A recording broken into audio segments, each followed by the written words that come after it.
Welcome back to the Sunday to Society podcast. I'm your host, Riley, where we help you go from the pews to the public square. We release new episodes every Monday at 9 a.m. Eastern, 6 a.m. Pacific on your favorite podcasting apps, as well as YouTube. And if you haven't already, I encourage you to take a second to leave us a review on wherever you're listening to us, as well as leave us a comment and a rating wherever possible. That just helps us get the podcast out to even more people. If you haven't already, I encourage you to check out last week's episode where we did an interview with Drew Carter talking about the Christian and churches using media to help get their message out to the entire world. We've talked about ways that we can take the message that we have and methods that we can use to help get that message out to even more people. So if you haven't listened to it already, I encourage you to go back and listen to that. Now, let's get into today's episode. The topic we're going to be talking about today is entitled Jesus and Justice, Walking Faithfully in a Broken World. We have a big issue in the last couple of years, and that is this idea of justice. And it's not just a big issue today, but it's really a part of daily discipleship in the sense that we are to execute justice wherever we are. In Micah 6, verse 8, it says, "He hath showed thee, O man, what is good, and what doth the Lord require of thee, but to do justly, and to love mercy, and to walk humbly with thy God." In this verse, Micah is saying that we need to do justly, or in a sense, we should live a life that shows justice. Let's define some biblical justice as living in the right relationship with God and others, marked by fairness, compassion, and integrity. Remember the story that you probably learned in elementary history class with George Washington and the cherry tree? The cherry tree myth is one of the oldest and best known legends about George Washington. In the original story, when Washington was just 6 years old, he received a hatchet as a gift, and he took that hatchet and damaged his father's cherry tree. When his father had discovered what George had done, he became very angry, and young George bravely said, "I cannot tell a lie. I did cut it with my hatchet." Washington's father embraced him and declared that his son's honesty was worth more than 1,000 trees. Since then, historians have argued that that story probably didn't actually happen, and that it originated in a biography about George Washington, 1806, entitled The Life of George Washington the Great. That particular story didn't appear until the 5th edition of that book. The point is that George Washington chose to live a life of integrity at a young age, at the age of 6, that when his father asked him about this cherry tree, if he chopped it down or not, he told his father that yes, he did. What is the lesson that we can learn from this particular story about George Washington? It's that no matter what we do, that we should live a life of integrity. And if we look at the entire life of George Washington, from the time he was a young man all the way up to leading the American Revolution in the Continental Army, through his first presidency and second term of presidency, and all the way up until the time that he died, he was known as a man of integrity, executing justice when needed. I want us to look at a couple things today.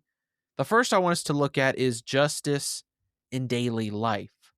We're going to go through some areas of our life where we should be executing justice in our daily life. The first one I want us to talk about is justice in relationships. What does it look like to show justice in relationships? One of the first things that comes to my mind is not gossiping or slandering others.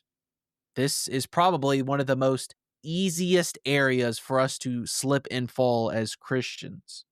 It's, in fact, quite easy to gossip and to slander other people, especially if that person is a little bit different than us, or that particular person has done us some sort of wrong.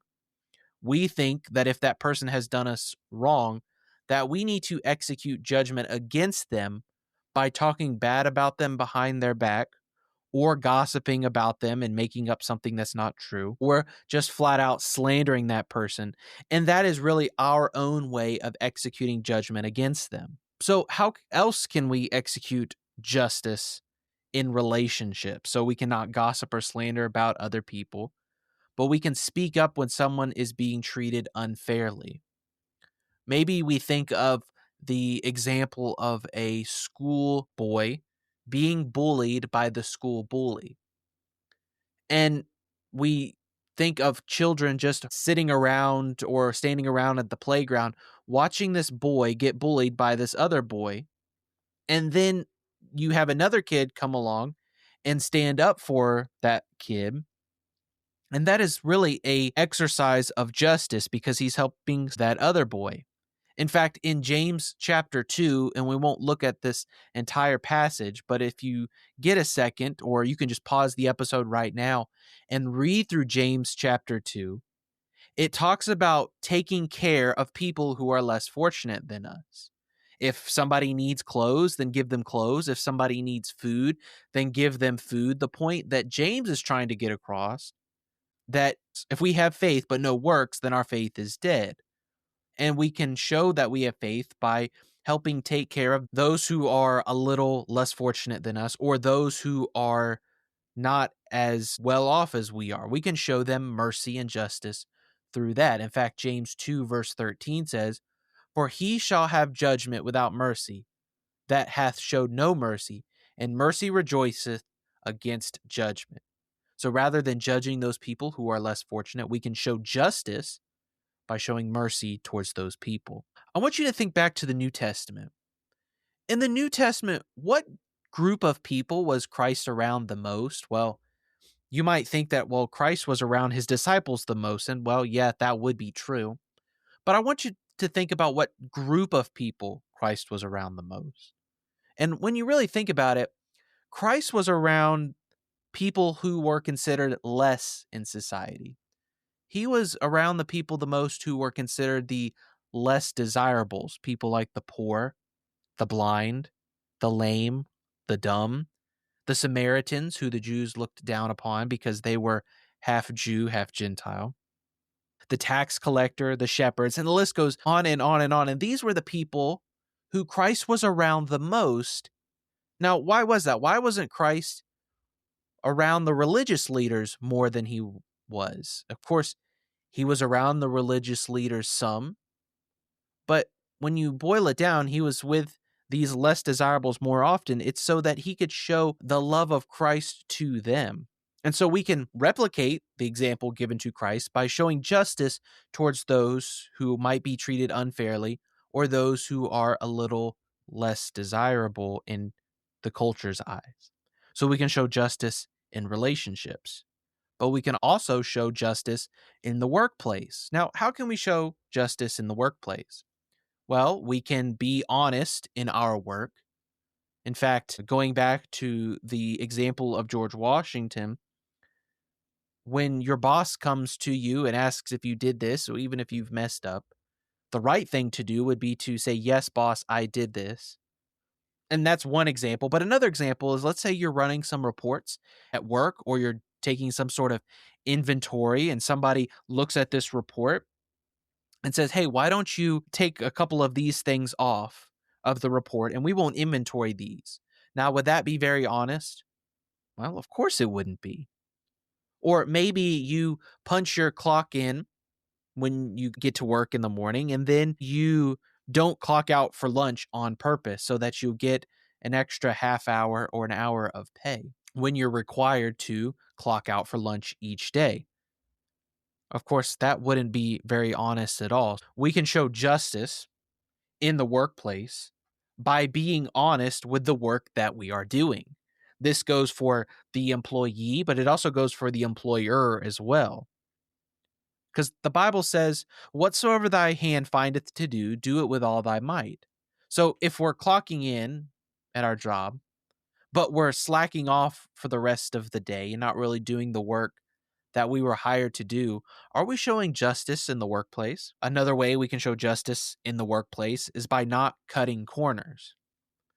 Over the last several years, it seems like everybody is trying to cut corners in order to maximize profits, especially in business. Manufacturing people have tried to cut production costs as low as possible by cutting possible corners and eventually leading to a less quality product. But the companies that make high quality products do not cut corners whatsoever. Now, of course, their products are going to be more expensive in the long term, but they're also going to last longer. You see, to show justice in the workplace, are we purposely cutting corners and cheating ourselves out of something or somebody else out of something? Going along with tying the justice in the workplace with justice in relationships, how do I treat my coworkers or my clients? Do I treat them with the respect, not just using them to get ahead or using them as a launching board so that I can make myself look greater and better than I am? Am I showing justice in the workplace? In particular Asian cultures, the business relationship is a very big deal. People want to treat each other with respect so that they can not just get themselves higher up in the company, but for the greater good of the company in general. So, do I show justice in the workplace? Ever since COVID, and a lot of people have gone to more work from home, this has been harder than ever before because you just go to your office in the morning, you clock in, and then you could slack off for the rest of the day. But do I allow myself to cut corners and not be honest with my work? Or am I showing justice by being honest in my work and not cutting corners? So we see justice in the workplace, but we also see justice in stewardship. Taking a step back, let's define what is stewardship. And I think when people think of stewardship, they often think of money, and that is true. Stewardship is money, but I think stewardship is also a whole lot more than money. When we are being a steward, are we good with our money? Are we not good with our money? But stewardship is more than money. It's also our time, our talents, many other things we could say for stewardship. And so, talking about money, do I handle money fairly and paying people on time? Did you know that the Bible has something to say about this? And this is really a big one, especially if you're one that is handling money at your workplace. If you work a retail job and you run a cash register, then you're handling money all of the time. If you are a business owner, of course, you have money coming in and out. And when you hire people, you promise them that you will pay them a certain wage at a predetermined time, whether that be weekly or biweekly, or whatever the case might be, a job by job basis. Am I stewarding the money as a business owner or as someone who's been put in charge of watching over money for a particular job? Am I handling it fairly? And that also goes along with justice in the workplace. You see, justice in stewardship means, am I using my talents, my money, my authority, all of these different things, and handling people's money fairly? The job of the tax collector at Jesus' time was to collect the money in that was to be given then to Rome. But many of the tax collectors, and the reason why they weren't liked by people, was because they would skim a little money off of the top for themselves. Tax collectors were often very well off. We think of Zacchaeus, Matthew in the Bible. These people were very well off because they would skim some money off the top for themselves. And so that's why people didn't like them very much, because they knew that this was going on, but there was exactly nothing that they could do. But we see that after Matthew and after Zacchaeus have an encounter with Christ, their stewardship and money changes. And so if you're running a business, justice and stewardship would be paying somebody for their work when you said that you were going to pay them. But it's also handling somebody's time fairly as well. So there's a money aspect, but there's also a time aspect. And in that time aspect, if you hired somebody for, let's say, 40 hours a week, and they worked their 40 hours a week, but you still wanted them to stay and work maybe another 10 to 15 hours a week. And maybe it's a one-time deal, and that's okay, especially if both parties agree to that. But let's say it's something that happens time and time and time and time again. Are you executing justice in that person's time fairly? And I would say probably not. Because if you agreed upon something on a particular amount of hours and you're going to give them work that often exceeds that amount of time, am I executing that justice in the stewardship of their time as well? Going back to the money aspect of stewardship, and really going and tying that with justice in relationships, am I being generous to those in need, even if it's quietly? Am I someone who helps out those who are less fortunate? And that's a way of showing justice. Am I helping them when they need help? And really, there is a fine line through enabling and helping. And am I quick to not help particular people, even if they legitimately need help? And there really is a fine line. I think we need to ask the Lord for wisdom in helping those people.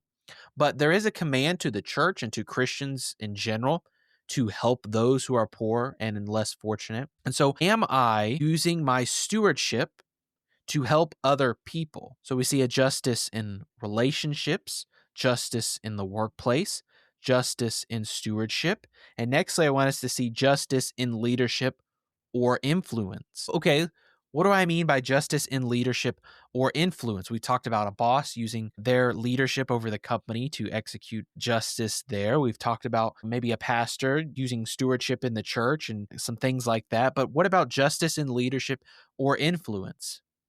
Let's say you're a parent or a boss, a coach or a mentor or something of that sort. Are you fair in your justice with handling people? Or do you play favorites? Are you consistent in your justice with other people? Do you correct with compassion or do you correct out of anger and frustration? Let's say you're a coach of a particular sport and you have favorite kids on the team or favorite players on the team. You see, playing favorites helps nobody. And when I play favorites, I'm not justly giving other kids or other players an opportunity to display their skills on the court, on the ball field, whatever the sport might be. Not only am I playing favorites, but am I consistent as well? And going along with that, do I show favoritism to certain people? And I am more harshly correcting those that aren't my favorites as opposed to those who are my favorites, who I just kind of brush it under the rug or don't even pay any attention to it whatsoever.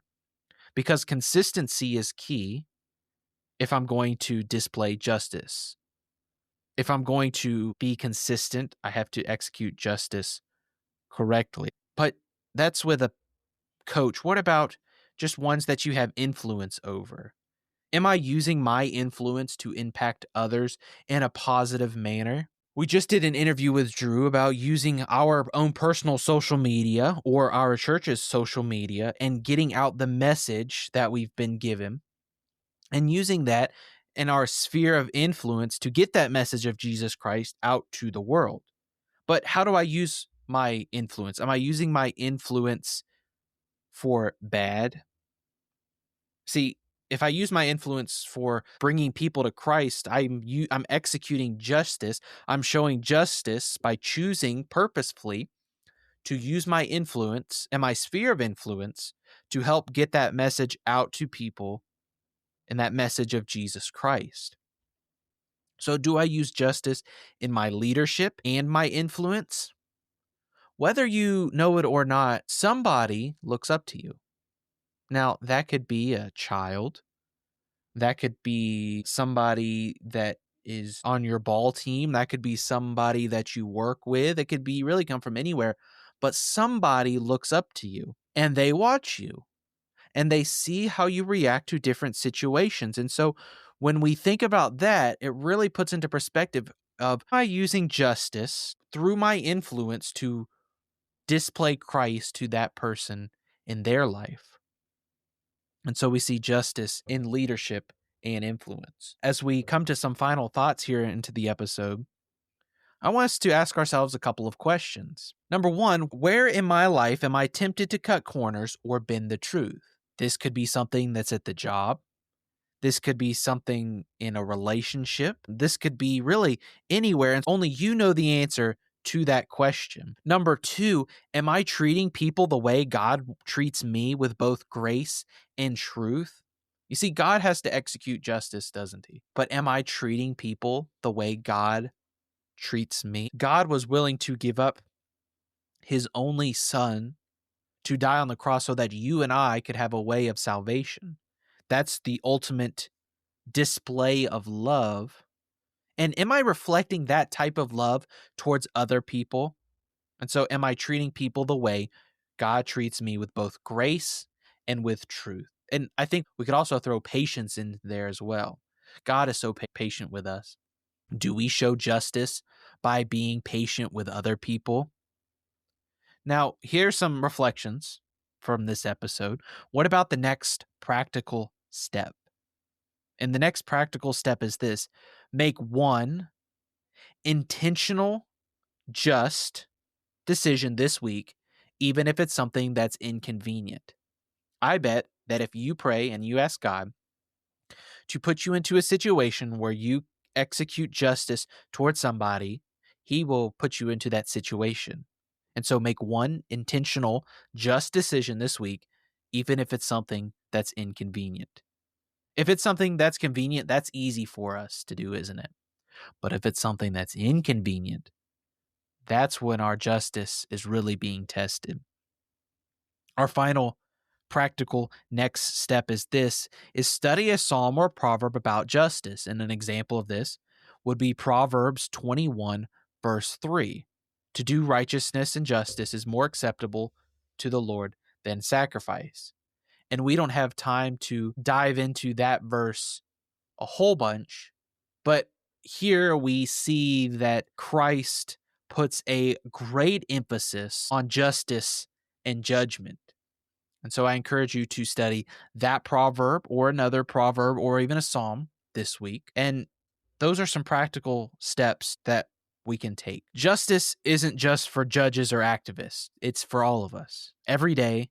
And this week, ask God to open your eyes to one area where you can live more justly. It might be a small decision, it might be a big decision, but it will reflect a great big God. We didn't mention it in the episode, but I'm going to link a book. It's called Fault Lines by Vodi Bakum. It deals more with social justice, and we really didn't delve into that topic because that could be its own episode by itself. And it was written a couple of years ago, I think in 2022. But he talks more about social justice. It's a great book. He's a great author, great writer, great speaker as well. And I'll link it in the show notes if you would like to check out that book as well. If you found this podcast helpful, I hope you'll leave us a review and a comment on your favorite podcasting apps. You can follow us on Instagram at Sunday to Society, as well as like our Facebook page, Sunday to Society Podcast on Facebook. I hope you have a great day and God bless.